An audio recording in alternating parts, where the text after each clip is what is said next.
Hey, very warm good evening to all of you. Once again, welcome you all on my YouTube channel RDK English दोस्तों. Again, degree. This is actually third part of the degree. Previous video आप देख चुके होंगे इससे पहले किस तरीके से हम लोगों ने डिग्री को चेंज किया, पॉजिटिव से कंपैरेटिव में, कंपैरेटिव से सुपरलेटिव में, बिना उसकी मीनिंग चेंज किए हम लोगों ने सेंटेंसेस को कन्वर्ट करने की कोशिश की. राइट, आई होप कि आपने वो वीडियो देख लिया होगा.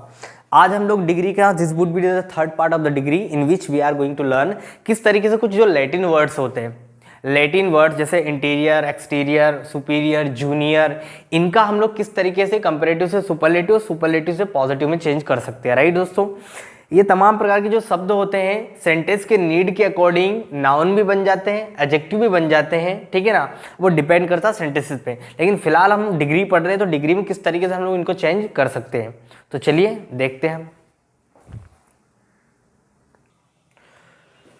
हाँ, so guys let get started. तो मैंने आपको कहा था किस तरीके से कुछ लैटिन जो शब्द होते हैं. देखिए, इंग्लिश में बहुत सारे शब्द होते हैं जिनमें से कुछ लैटिन वर्ड्स भी होते हैं जो आज हम लोग 2, 4, 10 हमारी रूटीन के लैंग्वेज में इस्तेमाल करते हैं. ऐसे लगभग 9 से लगभग 10 से 12, 14 शब्द ऐसे थे जो लैटिन मतलब ऐसे तो बहुत सारे शब्द लिए गए, लेकिन जो एक्चुअल में हम लोग जो यूज़ करते हैं वो लगभग 14 से 15 शब्द थे जो हम लोग यूज़ करते हैं लैटिन वर्ड्स. लेकिन आजकल 3-4 ही शब्द हम लोग यूज़ करते हैं और कॉम्पिटिटिव एग्जाम में ही वो 3-4 शब्द पूछे जाते हैं. बाकी तो कुछ शब्द तो बस इंग्लिश में है लेकिन उनका यूज़ नहीं किया जा रहा है. अब कौन कौन से ऐसे शब्द हैं हम जो इस्तेमाल करते हैं? Junior, superior, inferior, senior. Prior भी आपको कहीं, एंटेरियर और पोस्टेरियर. ये एंटेरियर और पोस्टेरियर जनरली हम लोग इस मतलब यूज़ नहीं करते हैं. ये कहीं ना कहीं घर की डेकोरेशन में यूज़ हो जाता है. घर का इंटीरियर अच्छा है, घर का एक्सटीरियर बहुत अच्छा है. तो कुछ शब्द तो लुप्त हो चुके हैं, कुछ ही शब्द हम लोग यूज़ करते हैं. जैसे यहाँ तक हुई ये शब्द आप ज़्यादा पाओगे. राइट, जूनियर, सीनियर, इन्फेरियर, इस प्रकार के शब्दों को आप ज़्यादा पाओगे. तो किस तरीके से इन शब्दों से हम लोग कंपैरिजन कर सकते हैं, और जब कंपैरिजन करेंगे तो किन चीज़ों का ध्यान में रखना है, ये विशेष तौर पे ध्यान रखना है दोस्तों. एक शब्द और यहाँ पर ऐड कर सकता हूँ मैं, एल्डर. एल्डर भी इसी कैटेगरी में आता है आपका शब्द. ठीक है ना, क्यों आता है बात की बात है. पहले ये समझ लो कि ये जो कुछ सेंटेंसेस लिखे हैं मैंने, कुछ गलत लिखे, कुछ सही लिखे हैं कंपैरेटिव डिग्री में, इसको किस तरीके से हम लोग सही कर सकते हैं. राइट, तो देखते हैं दोस्तों. पहला सेंटेंस है बोर्ड पे, a professor is senior then a lecturer. कोई प्रोफेसर है जो लेक्चरर से क्या है, सीनियर है. एज में हो सकता है, एक्सपीरियंस में हो सकता है, तो सीनियर है. ठीक है ना. कनिष्ठ और वरिष्ठ हिंदी शब्द सुने होंगे. ठीक है ना, वरिष्ठ है वो. अब याद रखना दोस्तों, ये तमाम प्रकार के शब्द दिख रहे हैं, जब कंपैरिजन होगा तो इनके साथ में हमेशा टू का प्रयोग किया जाएगा, देन का प्रयोग नहीं किया जाता. बस यही एरर आपको विशेष तौर पे ध्यान रखना है.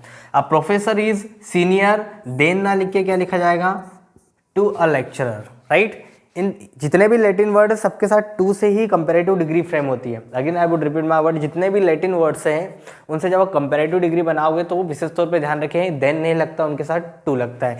इवन एल्डर के साथ भी टू लिखा जाता है, देन नहीं लिखा जाता. एल्डर देन मी गलत, एल्डर टू मी होगा. ठीक है ना, मेरे से बड़ा. Okay fine. He is a junior to me, बिल्कुल सही सेंटेंस, कोई ग्रामेटिकली एरर नहीं है. He is a junior to me, वह मुझसे क्या है, जूनियर है. ठीक है ना. Your dress is superior then me. अब बता दे सेंटेंस में गलती का है. योर ड्रेस, तुम्हारी ड्रेस, इज सुपीरियर, श्रेष्ठ है, देन मी, तुम्हारी ड्रेस मुझसे श्रेष्ठ है. ऐसा कभी हो सकता है? ये फॉल्टी कंपैरिजन हो जाएगा.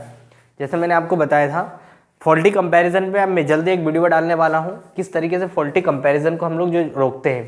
बोलचाल में बोल देते you are better than, your dress is better than me, तुम्हारी ड्रेस मेरे से बेहतर है. Your mobile is better than me, तुम्हारा मोबाइल मेरे से बेहतर. भाई तुम्हारा मोबाइल मेरे से बेहतर कैसे हो सकता है? मेरे मोबाइल से हो सकता है, मेरी ड्रेस से हो सकता है, मुझसे तो हो ही नहीं सकता. That is actually incorrect. तो यहाँ पर फॉल्टी कंपैरिजन हुआ है कि your dress is superior then me. Me ना लिख के क्या लिखा जाएगा दोस्तों, माइन. माइन में क्या छिपा है, माई ड्रेस. और यहाँ देन ना लिख के क्या लिखा जाएगा, to. Your dress is superior to mine, तुम्हारी जो ड्रेस है मेरी ड्रेस से बेहतर. अगर आपने पजेसिव प्रोनाउन पढ़ा है तो आपको समझ में आ गया होगा, ये पजेसिव प्रोनाउन है. और पजेसिव प्रोनाउन क्या होता है, mine is a good car, yours is a good idea. Your idea, yours में छिपा हुआ है दोस्तों your idea. Mine is a good car मतलब माई कार, माइन में क्या छिपा हुआ है, माई कार इज गुड. तो पजेसिव प्रोनाउन इस तरीके से लिखा जाता है, जो सेंटेंस का ऑब्जेक्ट होता है और सब्जेक्ट के रूप पे काम करता है. अगला सेंटेंस और देख लेते हैं. आई होप कि आपको यहाँ तक समझ में आया होगा. यहाँ पर हम लोगों ने एक चीज़ सीखने की कोशिश की कि इन सबके साथ क्या लगता है दोस्तों, टू.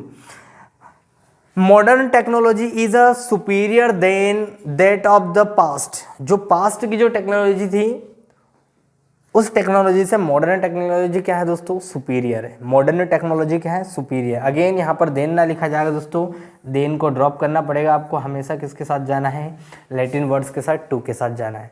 ठीक है दोस्तों, आई होप कि आपको समझ में आएगा। If you wish to have the screenshot और you want to write down in your notebook then you can have. चलिए कुछ और एग्जाम्पल देख लेते हैं ताकि आपको बेहतर तरीके से समझ में आए। Okay guys, so let's have a glance on some more exercise. और यहाँ पे समझते हैं हम लोग, मैंने एक बेसिक चीज़ आपको समझाने की बस इसमें एक चीज़ का ध्यान रखना है आपको कि जब भी आप कंपैरेटिव डिग्री में बनाओ तो आपको टू का विशेष तौर पे ध्यान रखना है। इन सब के साथ हम लोग जो लगाते हैं कंपैरिजन के लिए टू का इस्तेमाल करते हैं, देन का इस्तेमाल नहीं करते। तो इससे थोड़ा बचें आप, क्योंकि बोलचाल में तो हम बोल देते हैं you are senior than me, she is a junior than me. बोलचाल में बहुत सारे बच्चे बोलते भी हैं, लेकिन फिर अगेन आई वुड से कि आपको ध्यान रखना है senior than, junior than, prior than, interior than, exterior than नहीं होता है। टू का प्रयोग करना है आपको। किसका प्रयोग करना है, टू का प्रयोग करना है। चलिए इन एक्सरसाइज के माध्यम से हम समझने की कोशिश करते हैं कि जो ये तमाम प्रकार के ये शब्द हैं ये सेंटेंस में और कौन कौन से रोल निभा सकते हैं। जरूरी नहीं है कि सिर्फ एडजेक्टिव ही होते हैं, ये नाउन भी हो सकते हैं। कैसे, तो मैंने उसी के ऊपर बेस्ड कुछ एक्सरसाइज लिखी। तो यहाँ पर देखते हैं, Karan is junior to all his friends. Karan जो यहाँ पर तो एडजेक्टिव का काम कर रहा है, ठीक है, कंपैरिजन हो रहा है। Karan is junior to all his friend, एकदम सही है सेंटेंस, कोई ग्रामेटिकल एरर नहीं है। तो Karan is a junior to all his friend, अपने सभी दोस्तों में क्या है दोस्तों, करण जूनियर है, राइट। लेकिन जरा अगला सेंटेंस देखो जरा, यू आर सीनियर। सीनियर अब यहाँ पर क्या हो जाएगा दोस्तों, तुम क्या हो, सीनियर हो, ठीक है ना। अब यहाँ पर सीनियर नाउन बन जाएगा, क्या बन गया है यहाँ पर, सीनियर नाउन, ठीक है ना। तो तुम क्या हो, सीनियर हो, डिपेंड करता है सेंटेंस पे कि ये शब्द क्या सेंटेंस में नाउन का काम भी कर लेते हैं। सी इज़ अ जूनियर, अगर जूनियर क्या हो जाएगी, नाउन हो जाएगी। कोई इसके बाद में कोई नाउन नहीं आया, अगर कोई बाद में कोई, यू आर सीनियर स्टूडेंट, अगर यहाँ पर स्टूडेंट लिखूंगा तो फिर इसको एडजेक्टिव बनना पड़ेगा, राइट। ये चीज़ें हम पढ़ते आ रहे हैं। Senior citizen lives here, senior citizens live here. अब यहाँ पर ये क्या बन गया दोस्तों, सिटीजन आपका नाउन होता है, नाउन से पहले हमेशा क्या आते हैं, एडजेक्टिव आते हैं। अब यहाँ पर ये एडजेक्टिव बन चुका है, ठीक है ना। इधर वो देख लेते हैं, दो सेंटेंस और लिखे मैंने। सी इज़ एल्डर टू मी, वह मुझसे बड़ी है। अब यहाँ पर तो एडजेक्टिव का काम करेंगे, elder to me, right. She is elder to me, मुझसे बड़ी है, ठीक है ना। तो एल्डर के साथ भी क्या लिखा जाता है दोस्तों, टू का प्रयोग होता है, देन का प्रयोग नहीं करते हैं। Is that clear. You are elder, तुम बड़े हो।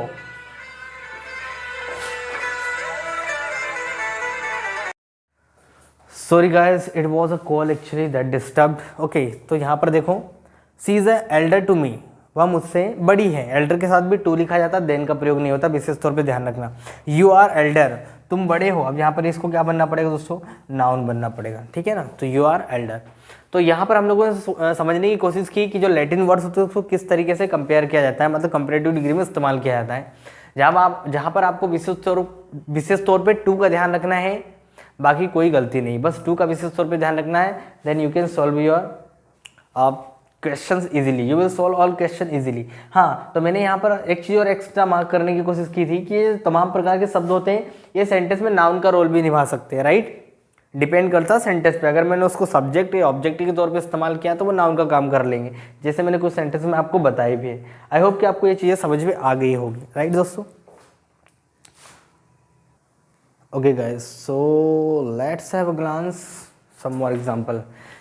जरा इन सेंटेंसेस को देखें और इन सेंटेंस को देखने के बाद आप बताएं। ये देखो तीन, एक सेंटेंस मैंने कुछ अलग लिखा है, उसको मैं थोड़ा बाद में समझाऊंगा। पहले ये तीन सेंटेंस को देखो, इसमें सही सेंटेंस कौन सा है, ठीक है ना। कंपैरेटिव डिग्री में जनरली मैंने बनाया, अब देखो इसमें से सही सेंटेंस कौन सा है दोस्तों। Indian engineer are superior than American engineer, ठीक है। Indian engineer are more superior to American engineer. Indian engineer are less superior to American engineer. अगर मान लो ऐसा आ जाए, इस तरीके से आ जाए, तो आप किसके साथ जाओगे। देखिए भैया, जूनियर, सीनियर, सुपीरियर, इंटीरियर, इन सभी शब्दों के साथ ना तो कभी मोर लग के ना सीनियर बोला जाता है, ना मोर सुपीरियर बोला जाता है, ना मोर लेस लेस सुपीरियर, ना ही लेस जूनियर बोला जाता है, राइट। या तो वो जूनियर होगा या सीनियर होगा, ना तो मोर होगा ना लेस होगा, ऐसा कुछ नहीं होगा। तो ये सब लिखना गलत माना जाएगा। मोर सुपीरियर कभी नहीं होता, लेस सुपीरियर नहीं बोला जाता है जब कंपैरिजन करते, या बोलचाल में भी नहीं बोला जाता you are more superior to me. सिर्फ वो तो या तो सुपीरियर होगा या तो बिल्कुल नहीं होगा, ज़्यादा नहीं हो सकता ना ही कम हो सकता है। तो ये विशेष तौर पे ध्यान रखना है।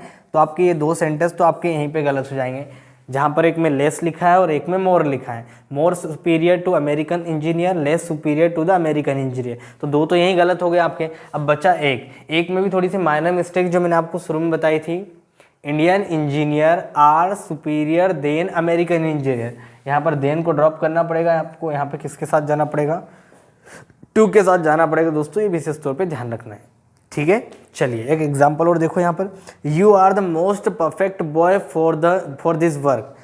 तुम इस काम के लिए परफेक्ट हो, सबसे ज़्यादा परफेक्ट बॉय हो। देखो परफेक्ट और यूनिक ये दो शब्द ऐसे हैं जिनकी कंपैरेटिव सुपरलेटिव डिग्री मोर या मोस्ट कुछ भी लगा के नहीं बनती। यूनिक केवल एक ही होता है, यूनिक, यूनिकर, यूनिकेस्ट नहीं होता है। यू आर यूनिक, तुम क्या हो, यूनिक हो, तुमसे बेहतर कोई नहीं होगा। 100 में से एक बंदा अगर सबसे अलग है तो वो यूनिक है। तो उसको सबसे मतलब यूनिक बनाने के लिए ना तो आप मोर यूनिक का यूज़ कर सकते हो ना मोस्ट यूनिक का यूज़ कर सकते हो, राइट। ये शब्द ऐसे हैं जिनकी कंपैरेटिव सुपरलेटिव जनरली ना तो कंपैरेटिव बनती है ना सुपरलेटिव डिग्री बनती है, पॉजिटिव डिग्री ही रहती है। क्योंकि पॉजिटिव इसलिए रहती है क्योंकि यूनिक केवल एक ही होता है, उसकी जैसा कोई नहीं। तो यहाँ पर मैंने परफेक्ट से एक सेंटेंस बनाया, you are the most perfect. भाई परफेक्ट होना अच्छी बात है, परफेक्ट किसको बोलते हैं। मान लो आप कहीं पार्टी में जा रहे हो, राइट, आपने जूते नहीं पहने, ऊपर ड्रेस पहन ली, तो आप परफेक्ट नहीं हो। जूते पहन लिए ऊपर और आपने ड्रेस नहीं पहनी, तो अभी भी आप परफेक्ट नहीं हो। लेकिन जूते, टाई वगैरह, बेल्ट सब लगा लिए, सब पहन लिए, सब कुछ कंप्लीट है, अब मैं कह सकता हूँ यू आर परफेक्ट। तो परफेक्ट का मतलब होता है अपने आप में पूर्ण होता है। परफेक्ट अपने आप में पूर्ण होता है, तो उससे और ज़्यादा परफेक्ट कुछ नहीं हो सकता। यू आर मोस्ट परफेक्ट बोलना गलत है, यू आर मोस्ट परफेक्ट नहीं हो सकता है। सिर्फ परफेक्ट अपने आप में पूर्ण होता है, ना तो उससे कोई ज़्यादा परफेक्ट होता है ना कम परफेक्ट होता है। परफेक्ट अपने आप में पूर्ण होता है। तो यू आर द परफेक्ट लिखना, यू आर द मोस्ट लिखना गलत माना जाएगा। सिर्फ यहाँ पर आर्टिकल परफेक्ट के साथ आर्टिकल ए और एन का प्रयोग कर सकते हो, ज़्यादातर तो एक ही यूज़ होगा। You are a perfect boy for this job, इस तरीके से लिखा जाएगा। तुम क्या हो, एक परफेक्ट लड़के हो इस काम के लिए, ठीक है दोस्तों। तो याद रखना परफेक्ट के साथ ना तो मोस्ट आएगा ना मोर आएगा। आई होप कि आपको ये चीज़ें समझ में आ गई होगी। कुछ एक्स्ट्रा चीज़ें देने की कोशिश की मैंने। अगर आपको जानकारी फ्रूटफुल लगी तो चैनल को लाइक करें, सब्सक्राइब करें and don't forget to click on the bell icon. Thank you very much everyone.